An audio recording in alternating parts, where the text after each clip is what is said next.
Very well. Great. Excellent. Let's go ahead. We're going to do a quick sound check around the room. Kelly, let's go ahead and start with you. 5, 4, 3, 2, 1. Sounds good. Cheryl? 5, 4, 3, 2, 1. Excellent. And then is it Kim? Yes, 5, 4, 3, 2, 1. Excellent. Thank you so much. Kim, just keep in mind, because you're kind of in a reflective environment. If you're like me and talk with your hands, if you hit the desk or anything like that, we'll hear that in your microphone. So just be mindful as you're talking. And otherwise, everybody, just another reminder that if you have your cell phone nearby, if it's on silent, or make sure it's turned to silent. If it's on vibrate, that will be picked up by the microphone. Thank you for that reminder. And Josh, I have a fan on low. If you can hear it, I'll turn it off. I don't know. Give me 1 second. Let me turn up the volume real quick just so I can see if I hear it or not. No, I'm not hearing it right now. You should be Okay. fine. Thank you. Thank you. Thank you. I got a fan. I got a fan. You got lots of fans. I didn't think of that, Kim. Oh my God. All right. We got about 40 seconds before we go live. Okay, great. Are we doing callers today? No, we're going to do callers next week because just Cheryl and I are going next week. Not a problem. Just want to double check ahead of time.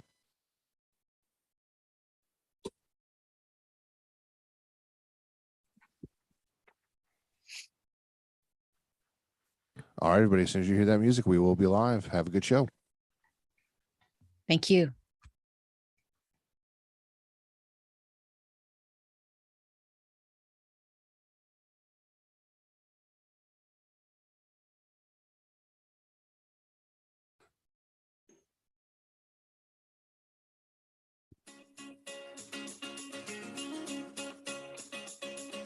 Welcome to Seeing Beyond, Living Transformed with mediums Kelly Eckhart and Cheryl Murphy.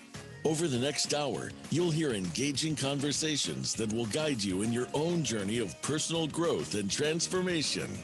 Now, here are your hosts, Kelly Eckhart and Cheryl Murphy. Well, hello, everyone. I hope you're having a wonderful Wednesday today. Welcome to Seeing Beyond, Living Transformed, a wonderful radio show that Voice America is hosting for us. We thank you so much, and the Empowerment Channel. I'd like to say good afternoon to everyone. We are on part 2 of our episode today around near-death experiences. So the question is, do we really die? I want to say hello to my colleague, Kelly Eckhart, first, and Kelly's going to be introducing our special guest today. Hi, Kelly. Hi, Cheryl. Hi, Kim. Thank you for coming on our show today. And let me introduce Kim, because Kim's an amazing medium that we know professionally, and we've all also authored a book together, right, Kim? That's right. Yes. Yeah. The Last Breath. Yeah, thank you. I can never get it out of my mouth whenever I talk about it. So Kim Copeland, she is a professional psychic medium, a teacher, and an author. She has over 20 years of hospice nursing, where she has walked between the worlds. She has witnessed an array of spiritual supportive helpers who assist with the transition from the other side. Her mediumship and psychic gifts developed from her work as an energy medicine practitioner over 25 years ago, where she visioned angels and departed loved ones around the clients. She is passionate about assisting souls discover love, support, and healing from the spirit, and assist discovering the true nature of themselves and their unique gifts. Kim offers messages from departed loved ones, angels, guides, and pets, and teaches a variety of intuitive development classes. Her teachings and readings are offered with love, divine connection, and soul purpose. And today, Kim's going to share many stories from her hospice work and her work as a medium and an energy healer. Oh, thank you, Kim. Thank you so much for that lovely introduction. And thank you for the honor and privilege of being here to share this space with you guys. I feel like we're creating, it's like this sacred community that you guys are blossoming into these beautiful, even more beautiful souls every year. I just see this like, wow, I'm just like, honored, so honored. And like I said before, just a few minutes ago, I saw you guys do mediumship demonstration last week, and you were kicking it. Oh, You were rocking, thank you were you. rocking. So anyway, thank you for having me. Thank you. Well, that's so sweet. Cheryl, how do you want to start? I mean, I think we should Well, have Kim tell us all about Yeah, her hospice work or what? Kim, first off, Kim, thank you for being a hospice nurse and thank you Yes. for being a nurse. Okay. Oh, It's such a joy to have you with us and you're very, very special. I want to ask you about your work as you like, how did you get into hospice work? And then if you yeah. tell us like, how long have you been doing it and what brought you to that field? Sure. Well, I will say that I kind of grew up in a metaphysical family. My mom, my mom's side, they were all intuitives, mediums, channelers. My mom was an Ooh. astrologer, numerologist, but she died when she was only 31. Oh. And I also had a lot of moving around between age, I don't know, I think I went to 13 schools, right? But when she died, and I was 12 when she died. There was a point where I was like, oh, where did she go? So I think that was, even though I was reading books, I was already exposed to the metaphysical world. And I was reading all of her books. Instead of Nancy Drew, I was reading astrology, Linda Goodman's my sun gosh. signs, whatever it was back Oh, then. Right. Wow. Yep. Yeah. And so I think that was a start of like, where did she go? And then I kind of put it away. And then later in my 30s, I kind of, I just was opened up again. And I saw a medium on TV. It was Rosemary Altea, Oh, the my. Eagle and the Rose. And she was the one, it was like the sparked it. And then I just like, whoa, but I was already doing nursing. I was already studying healing touch. I had become a massage therapist. I had been studying Reiki, the traditional kind of healing. There's different healing modalities. So I had already been doing that. So I was interested in healing. And then I was a home care nurse. And so when I started this journey of mediumship, then all of a sudden, I don't know, I saw an article in the newspaper. Oh, there's hospice and they have dogs and I love dogs. And so they have dogs as therapy. And I thought, okay, that's where I want to work. And then it just started. And my first, in that wonderful first hospice in Colorado Springs, Pikes Peak Hospice, and that was 1997. I was so lucky. I was able to do shamanism with the patients. And they were so open to use alternative or complementary therapies in the holistic healing of a person who's dying. So that was just a wonderful start to the hospice work for me. And then I just have developed it since. Now, when I started seeing angels and departed loved ones and pets and ETs and big angels, little angels, all different kinds of angels, Mother Mary, Jesus, Saint Francis, Fairies. the fairies, the gnomes, right? That really was when I was doing energy work, and that's when they were coming more. But then I was kind of set to know what it feels like to have them come, right? And so then with the hospice work, then I would just have things like, I'd be knocking on somebody's door, and just a spirit would be like tapping me on the shoulder. Like I remember in particular, this one man, I was getting ready to walk in. She was in her 80s, and she was actively dying. She was already in a coma, but he came and he just like so adamant, please let her know I'm here. I could hear him, and he showed me a bouquet of red flowers. And so, and that was the first time for me to meet the family. And you have to be very careful when you're saying, okay, I'm a medium and I do hospice. You know what I mean? Right. It's not like, oh yeah, I'm going to give you my business card. You don't do that. Yeah. You know what I mean? It's a very fine line. But I just felt so compelled because he was so strong that I told them, I said, well, there's a man that brought red flowers to her. This is what I told the family. They were so happy to hear this because it was her husband who they'd only been married 3 years. It was her third husband. They would they met online. I think she was in Oregon. He was in California. He moved up there to get married, and it was her favorite husband. And he had on speed dial the florist, and every week she got red flowers. I love it. It was just, so special. So it's comforting for the family to know And then after she passed, which is just a couple of days later, so I'm tuning in to her, and I see the two of them walking in a garden, holding hands, and they're just talking, like catching up, like she's telling him what's been going on. Of course, he already knows, but in her mind, I guess, I don't know. It's just like they're just connecting again. That's beautiful. I love that. Yeah. I So love sweet. you're using your shamanism, you're using your mediumship, your, and it sounds like you've studied a lot of modalities, the Reiki. So you have Shamanism. a lot to offer, and just to hold space for these people, in their time of needing comfort. And then, can I just ask you, do you still connect with people that you've helped in the past? Do you get to ask that question a lot? No, I don't get that asked a lot, but what's interesting, today I was in a mentorship program. I'm in with Colin Bates. And so we were working, I was with another medium, we were working, and she brought through a hospice patient, and which actually doesn't come in very often. And he was saying how appreciative he was of the work that I had. I don't even really honestly barely remember him, but he came, he was there. Yeah. And then my mom was there too. And what she said, and she's kind of like a party planner.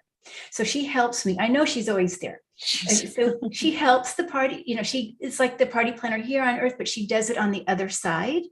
She helps organize. Wow. And she said, and he said together, they came in together, that what I do, or what anybody does here, really, it's important because you're like sending them off into a new world, the new adventure. And it's really important how they are sent off to the beginning of their new life. And so, I believe we need to look at death as more of a celebration, and and congratulations, and they did it and they made it. And I know you guys believe that. But a lot of people don't, especially in America. But maybe shows like this will help people realize that it really is a celebration. And what we do here, sending them off, is important as they go forward on their spiritual journey, in the next adventure. Yeah. I love that you stated, it was a little bit earlier in the beginning, that it's a complimentary service. So to me, I think, the medical world a lot of times kind of pushes this stuff out, but why can't they all work together? Yes, I know.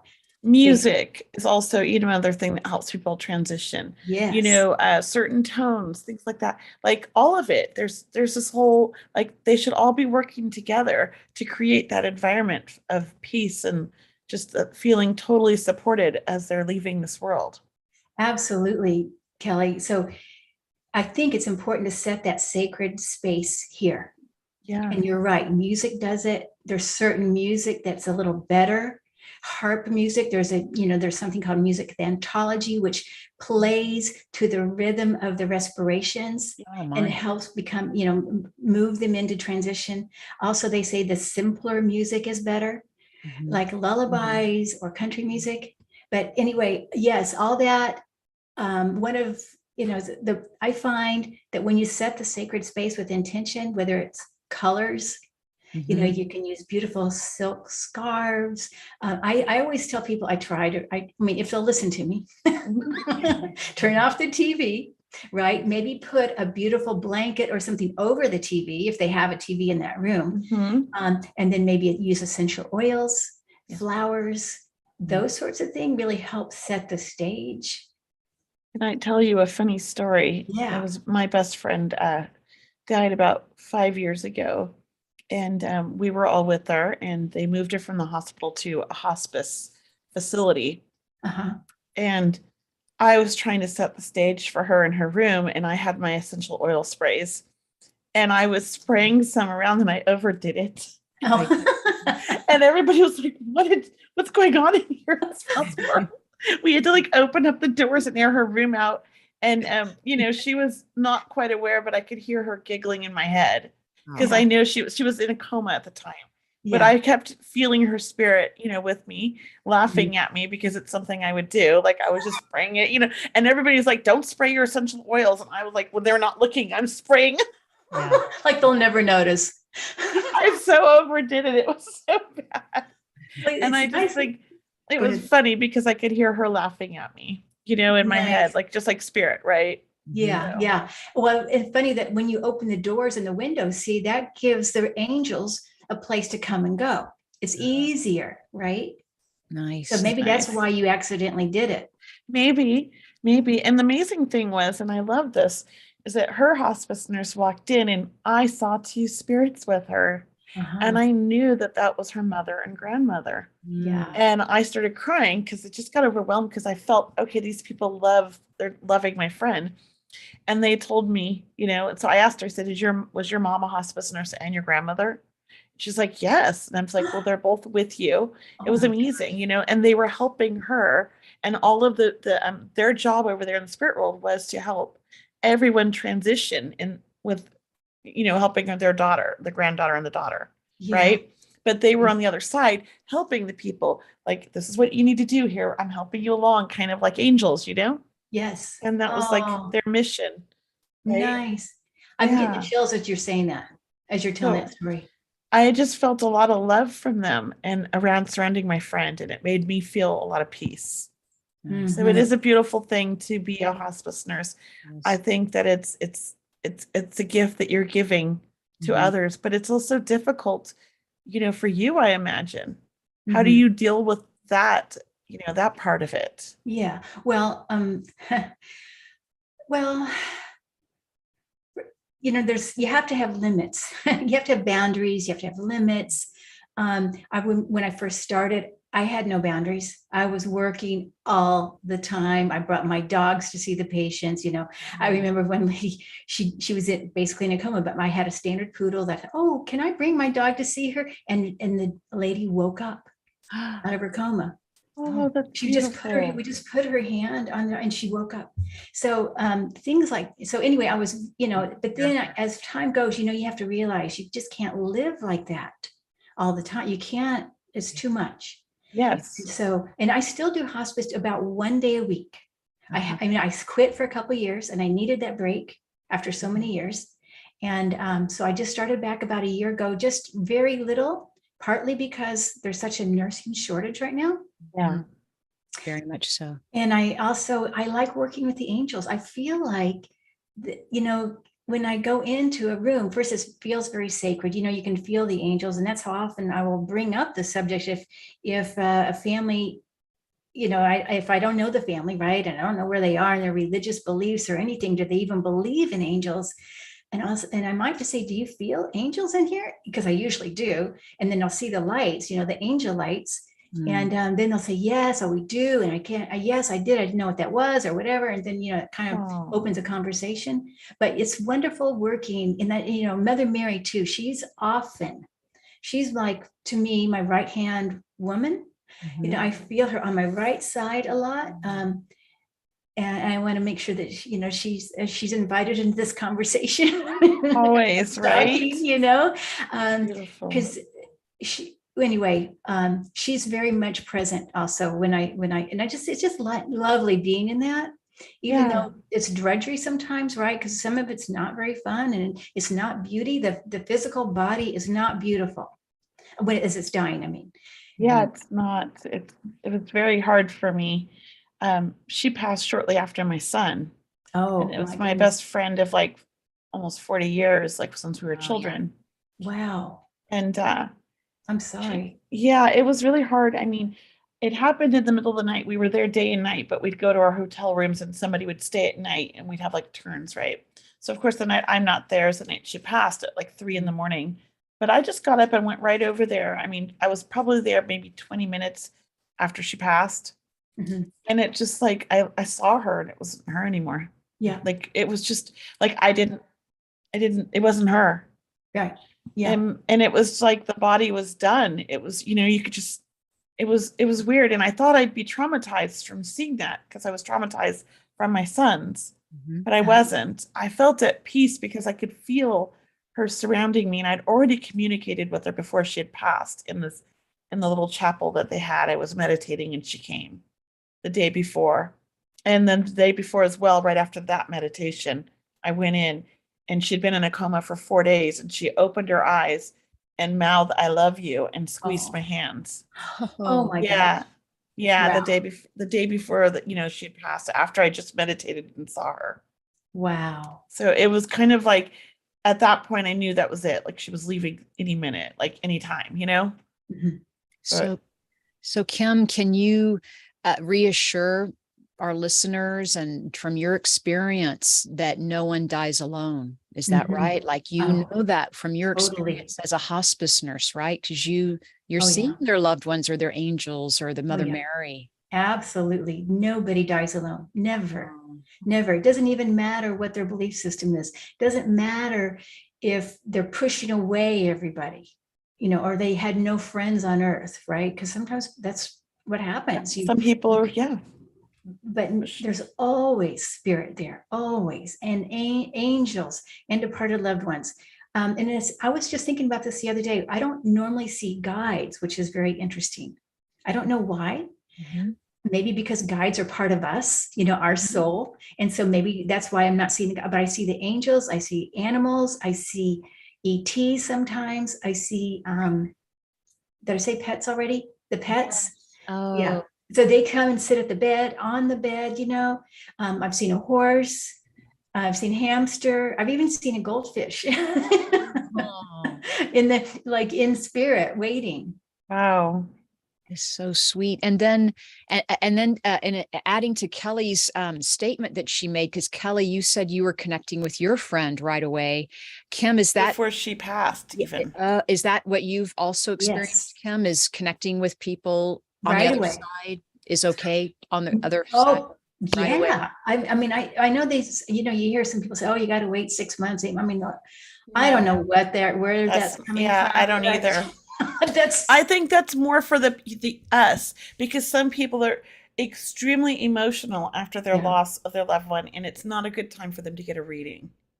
Yeah, right. But I think, but not everybody's like that.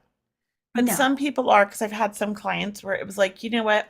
They couldn't stop crying hysterically, and it's difficult to read for them because their emotions are so strong. And as an empath, you want to just reach out and hug them, not connect with spirit, Yeah, right. And maybe that's what they need at that moment, rather than a reading. Yeah, but it's too hard on them, I think. Some, not everybody, but some. Yeah. But no, for me, even when somebody's in a coma, I'm getting stories, I'm connecting.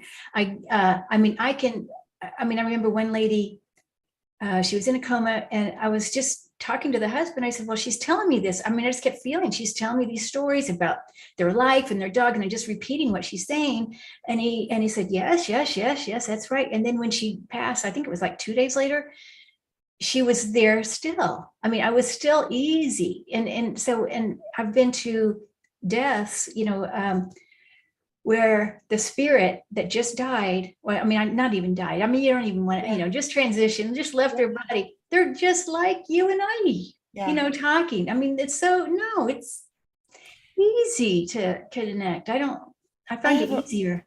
I have a very interesting question, because I love this subject. And I know that this is like kind of a mood point, maybe, with a lot of like people in our industry, a lot of mediums and healers and things. And I love that you have both modalities, right, going on. What is your thought on somebody getting stuck between this world and that world? Yeah. And not being with their loved ones, and being confused or lost about where they're at? Yes. Okay. Good question. I think the majority of people, no problem, they go, right? I have heard, and I've had an experience with one lady, for instance. She had 5 grandchildren. She was really adamant she didn't want to die. And I think it depends. Again, we're preparing people and this makes a difference on where and how they're going to adjust. And that's why this is important. But so she didn't want to leave the grandkids. So she came to, I was meditating one day, and she came to me, and this is like 2 weeks after she died. And she said, Kim, I need your help. I haven't crossed over. like, oh my gosh, really? And so then I said, well, I mean, I knew her well, and I saw her dad, so I knew her dad because I saw her dad behind her when she was like even a month before she died. Her dad was always on the back of her, there with her, but she didn't want to acknowledge that at all. But anyway, I said, well, if you go get your angel wings, you'll be able to come back and be with your grandkids. And she said, oh, I mean, really, it was just that fast. She said, oh, okay. I mean, and then I saw two blue angels. They came behind her. They were about the size of her. They came behind her and they were touching her bottom, kind of, pushing her forward. They said, and I heard them in there, just telepathically, I heard them say, hurry before she changes her mind. That's great. And then I was in a mediumship circle. She came back and she said, she came back, and another medium and we saw her, and she said, I have my angel wings, and I saw angel wings on her. Oh, isn't that nice? Beautiful. My son came to me right away, and he was a blue angel and a hoodie. He was wearing a hoodie, and he had these huge blue angel wings, and he would wrap them around me in my meditation, because he would come in my meditation, and it was like I was being healed from top to bottom. And then at night, when he went to bed, we did his life review together with us, just me and him in the desert. Wow. And I don't know why we were in the desert, but we were in the desert. And it was beautiful. And then he would turn into a bird and fly off into the universe and say, I'm free, Mom. Oh my gosh, it's beautiful. Yeah. I always get, I don't know why I get so into this thing of like, do they get stuck? Because I don't believe that we get stuck. I think, but I'm beginning to like wonder though, because some people have had these experiences. I've never experienced that with any spirit, but if anybody's ever going to get stuck, it's going to be my mom. Oh, is she stubborn? She's stubborn. We don't know how she's still living. It's been for the last 15 years. The doctors say it's a miracle. She should not be alive. Congestive heart failure, COPD, cancer for 15 years. Almost up until like 2 years ago, before COVID, she had a collapsed lung 2 or 3 times a year, and they kept saying she wasn't going to make it through the night, but never gives up. She's bedridden, can't even walk. And she says she's afraid to die. Okay. And does not want to go and does not want to leave. What can you help people who are afraid to die? What do you tell them? How do you? I mean, I've tried with her, telling her it's a beautiful place. Everybody's waiting for her. I know that she's had experiences over there because my mom's a medium, and she's got a little Alzheimer's, but she talks about going to the spirit world and going to see me. And I'll be in Seattle at some workshop, and some medium's bringing my mom through. And my sister's like, Mom says she was just with you. And I'm like, yeah, well, she was in a reading. Wow. So I know she's kind of in here and there, but she won't die. Okay. And the most stubborn are like that. And the ones who have the fear. So she's afraid. Yes. Yeah. Terrified. You might ask the spirit world. Here's a couple options. Ask the spirit world to give her a presentation of something that she can't resist. Change the scenery, maybe, because if there's one person or there's something, maybe it's chocolate cake on the spirit side. Maybe it is, apple pie or whatever. Maybe it's a dog or something like that, or a beautiful garden. So something that really will entice her across. And I think her fear is that she was not a good mom. She did her best, but she had mental illness. And I think because of the mental illness, there's this huge fear that she's going to go to hell, or she's going to see people that she does not want to see because she never forgave them in life. Yes. And because I think her fear of that is that they've been coming to visit her. Yeah. Because they've come to see me and tell me to help her. Yep. And then when I tell her, she says, I don't want to talk to that person. I've seen that. I had another lady similar, 804. Oh my gosh. And she wouldn't die. And then she started to die, and there was a man at the end of her bed. He was wearing a suit. And when they start wearing their formal clothes, I know it's time. I know it was within 24 hours when they've changed their casual clothes to their formal clothes. And I saw him, and he was a handsome man. And she said, I don't want to see him, because she was worried that, she wasn't nice to him on earth. And So she came back. She was so close to dying. She came back. And there was also a big angel at her head. But so the next time, about 2 weeks later, when she started to die again, the man wasn't there, but just the angel was. So I don't know if something like that, or you do a mind journey of forgiveness, a mind journey to let her go through the motions of forgiveness and like everything is forgiven. Yeah, I know you've already probably done something. I've tried some stuff. I think it's difficult for me now, especially, but I've tried. 1 minute to break. So let me say this: we're going to go on a break in a minute. After the break, oh my gosh, I just lost my thought. Am I getting old? It was just. Well, this is an amazing topic, everyone. You're listening. I know. Seeing Beyond, Living Transformed. We're talking about near-death experiences. We're with Kim Copeland, a hospice nurse. You can always check out Kim's website on mediumkim.com. And we'll be right back after these messages to talk more with Kim Copeland. So stay tuned. Thank you. You're clear. That was so funny. I had something to say and it just like left me. So we still are live on Facebook, everybody. So everybody on Facebook, thanks for watching us.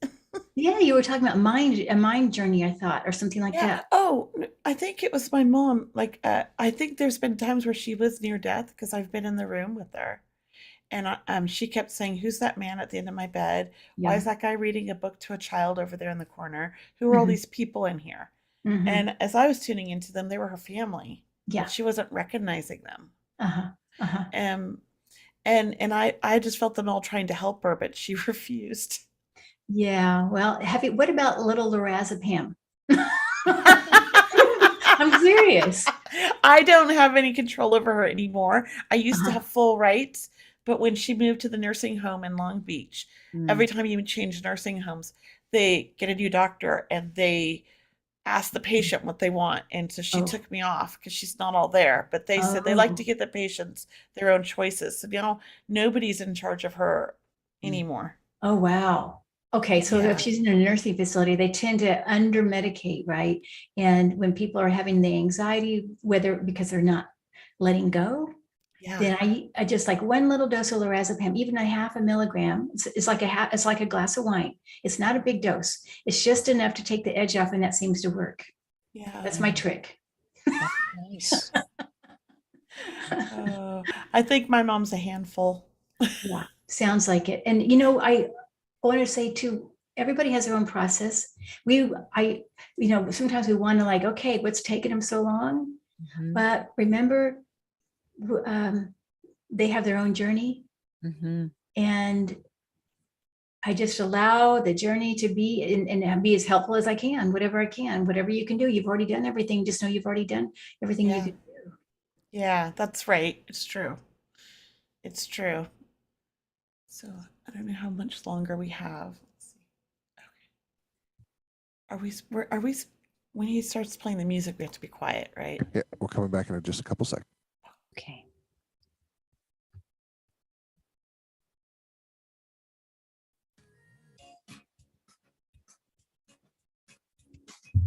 You're listening to Seeing Beyond, Living Transformed with Kelley and Cheryl. If you have questions for the hosts or guests, you can join us on the show at 888-346-9141. That's 888-346-9141. Now let's get back to the show. Here again are Cheryl and Kelley. And welcome back, everyone, to Seeing Beyond, Living Transformed. I'd like to take a moment and thank all of you for watching us live, or you can listen to us on the VoiceAmerica Empowerment channel. Kelley and I want to encourage you to go to our website, seeingbeyondradio.com. You can sign up for our mailing list there and also watch this show live, as well as our Facebook pages. Today, we're talking to medium Kim Copeland, and we are having a fabulous conversation. Kim, we were talking about the mind journey. So if you could just tell us a little bit more about the mind journey in the work that you do, we'd appreciate it. Yeah. Okay. And it can be as simple or as complicated as you want. And I guess it would be kind of like a guided meditation for somebody who's in transition.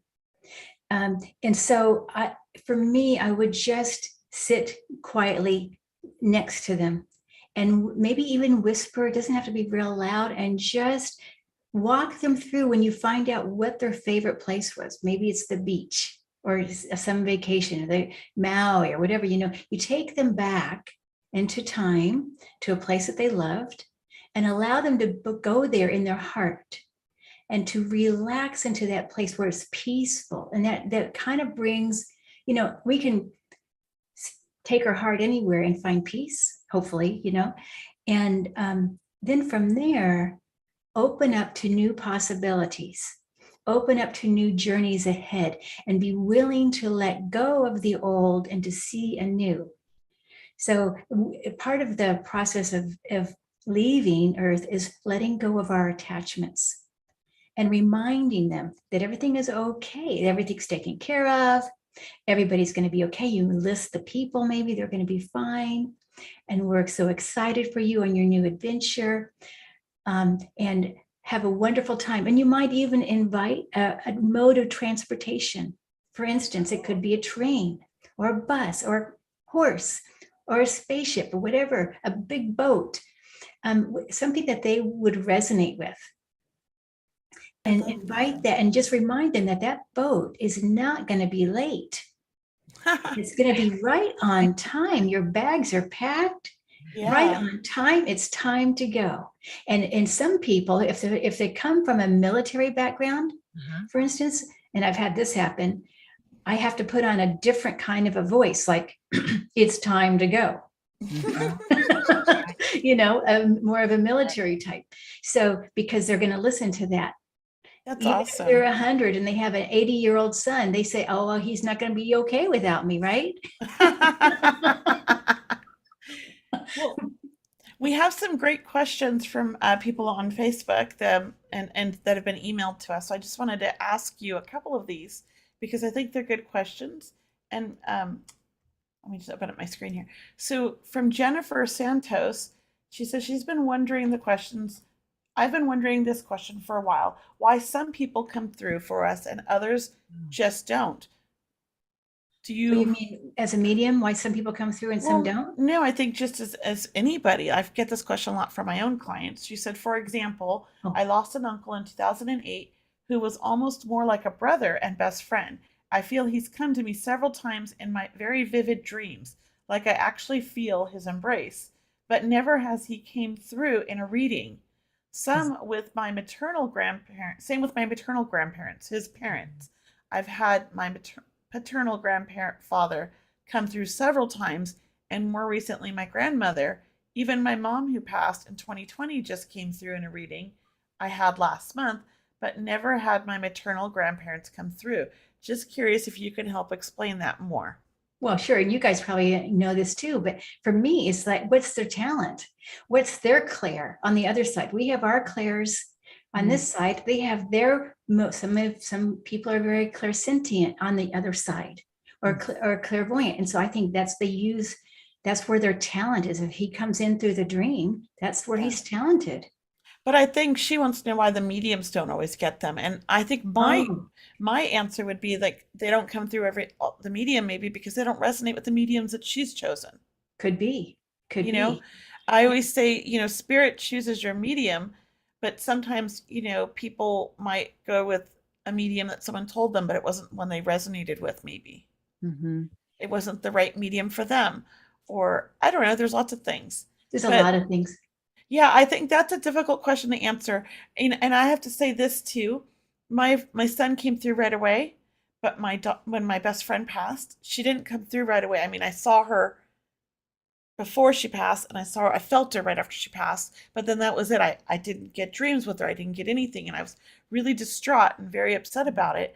And I know that my grief got in the way. It took about a year. So I know she's been waiting a long time, but I don't know if maybe it's her traumatic to the fact that she lost them and misses them still, maybe. I don't know.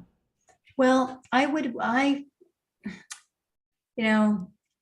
feel like that would put blame on the sitter. And I don't want to do that either, right. But trying to explain it in a way, like, I think it's a combination of many things, but I do think that our own grief interferes. That can. But just like some mean, people are good at doing the electricity, right? And some yeah, people don't, right? And it That's seems like right. more men are better at electricity than women. I don't know why. Why is that?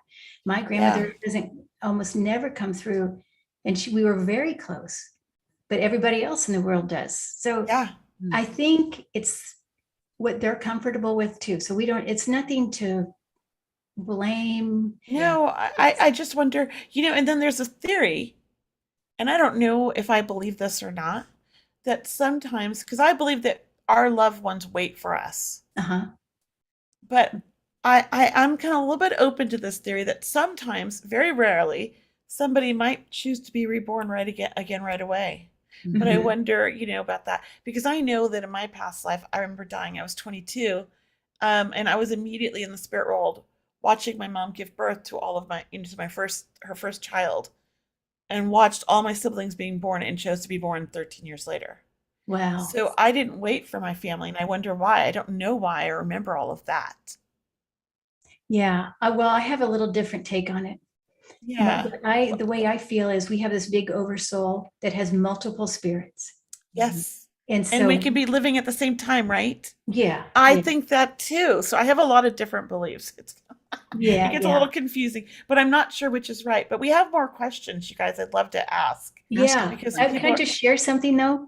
Yeah. yeah, Okay, because I think I think it's important that if people are in the situation where they have a loved one transitioning, Mhm. I want to just let everybody know that they have the option to have a shared near death awareness. So, and that would be as simple as it could be just sitting close to somebody and being in the quiet and allowing your consciousness, your awareness, your heart to flow with that person who's dying, to be with them where they are. And you can get a touch of heaven as well. Because Does that make people, sense? yeah, I do. I love that. people ask that.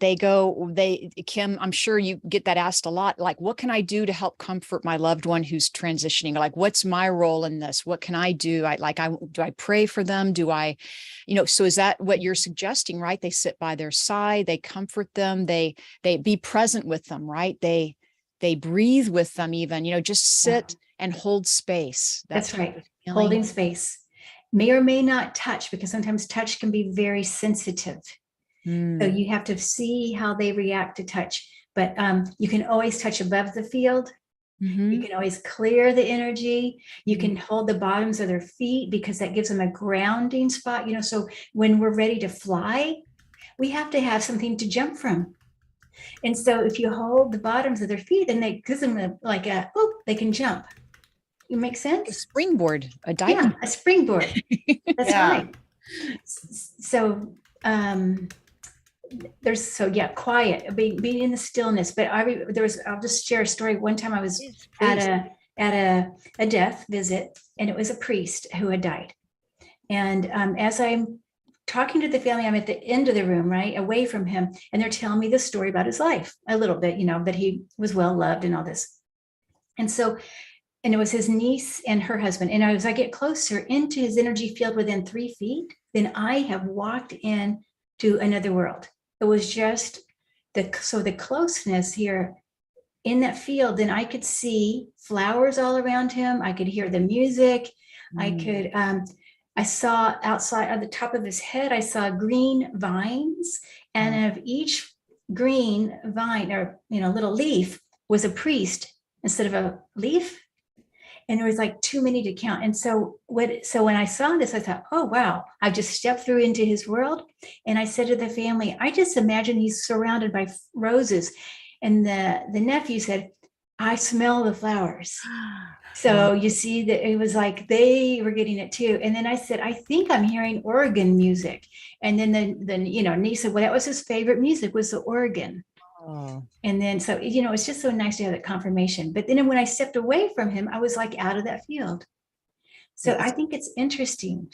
very sacred. It's a very sacred time in their life, in your life, in the family's life. It really is something to honor, to have great reverence or respect for, because like you said, I do believe that when they're crossing over or weeks before even, or weeks after they've transitioned, I feel that field is still very open, and you and I or our loved ones, we're very emotional, the ones that are here, because we, like you said, we had that shared death experience, or what did you call it? A shared near-death awareness. Awareness. I love it. I love it. I love that name. A shared near-death awareness, where love it too. your love for them opens you up to, maybe elevate your, I don't know, your awareness, your vibration, your love, where it's even stronger, or it's even more deeply felt, more sensitive.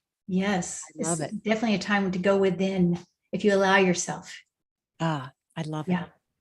So, ladies, in the comments here on the chat, I posted questions from Facebook because Brianna sent them to me. Okay, so if you guys, thank you, if Brianna. Want to look through and answer any of them, that'd be great. Yeah. But I don't know if I think there was a little confusion. Vivian said they have Claire's on the other side, so. So I don't know if you want to clarify that. I know what you meant, but I mean, it did sound a little like that, but maybe they do. But I mean, I don't think we'd call them Claire's on the other side, right? Right. I don't think you call them Claire's. Well, maybe you do. I don't know. But I guess what I mean is, you know how some people come in with feelings. That's how they come through.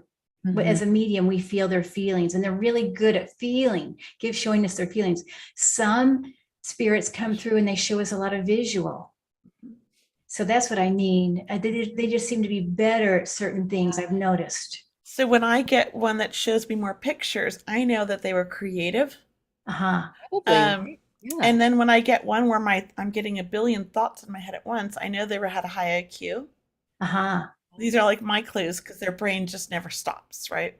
And when I get one that's very emotional, I know they were very strong and very sensitive and empathic. Mm-hmm. And if I get one that has all three, then I'm like, oh my gosh, the spirit's amazing. Right? Because it's sort of like that's how they would have been in life is my clue.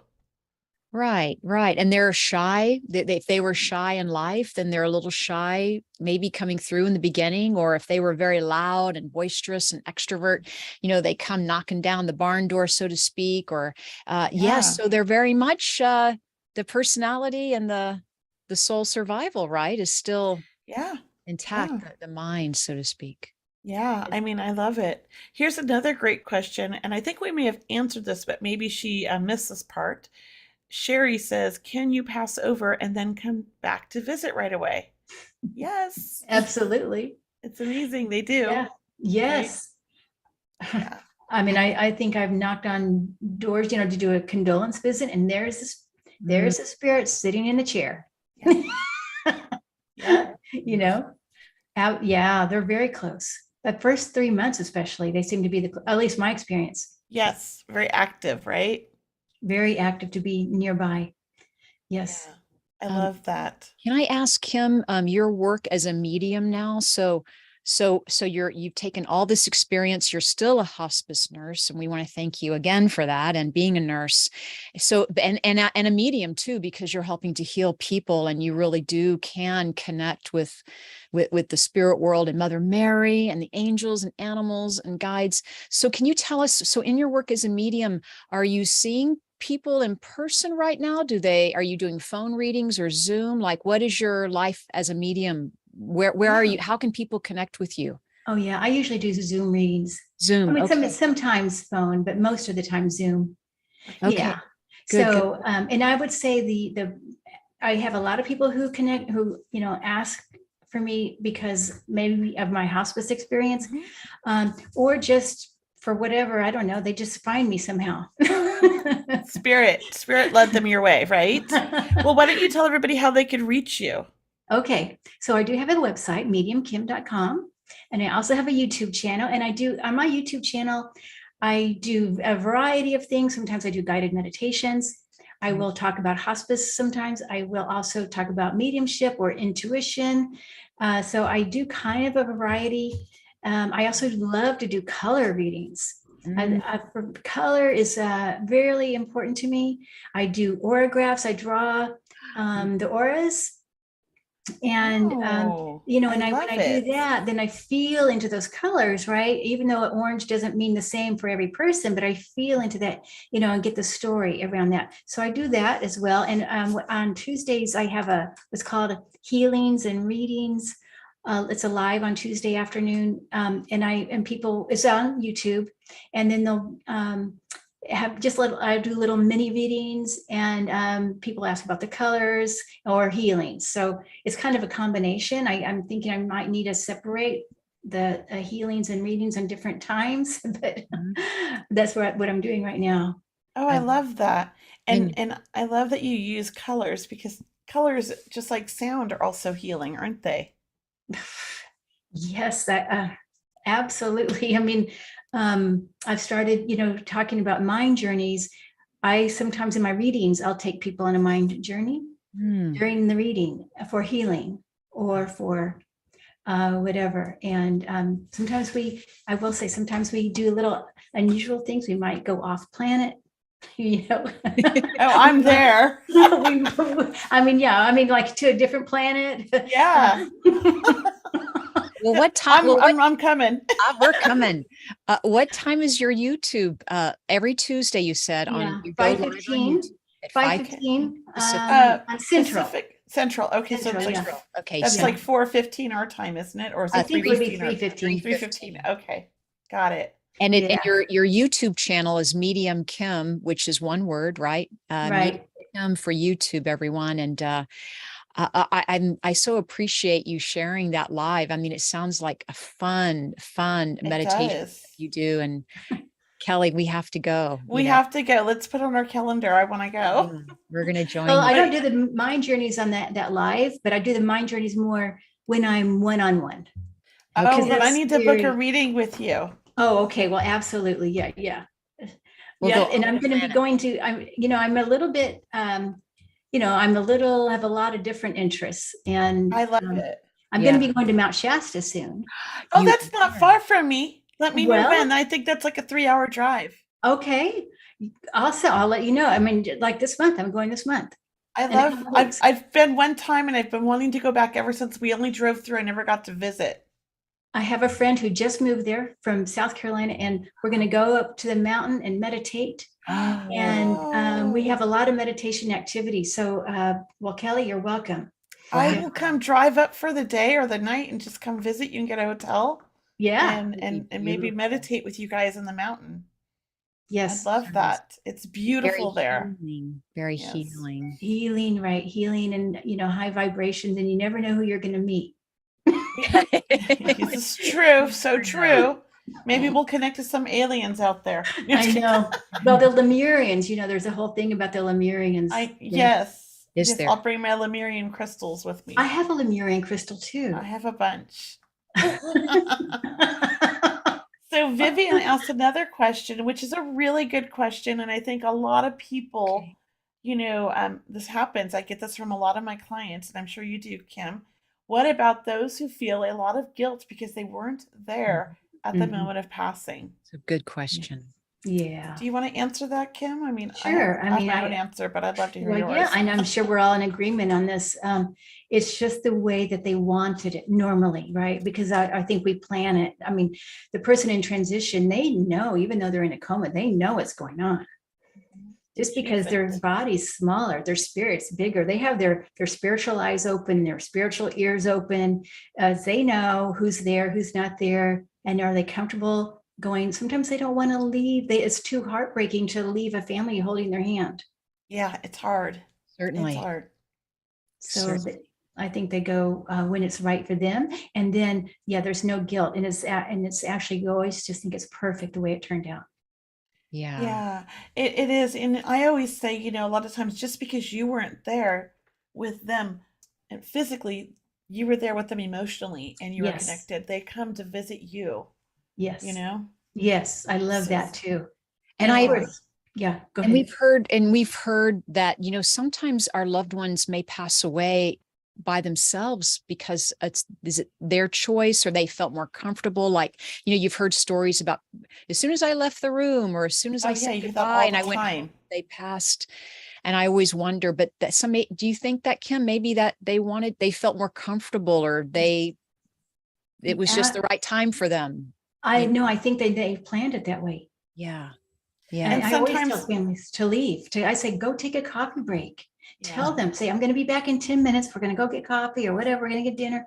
And so that gives them an opportunity. You don't want to be there Yeah. 24/7 because No. give them some time alone. Right. They want some peace. Yes. So we have about 2 minutes left. Mm. It's been amazing talking to you, Kim. Oh, I Kim. love Thank you. talking to you. I love everything you've said today. And I appreciate all that you do, as a hospice nurse, as a medium, as a healer, as everything, right? It's amazing.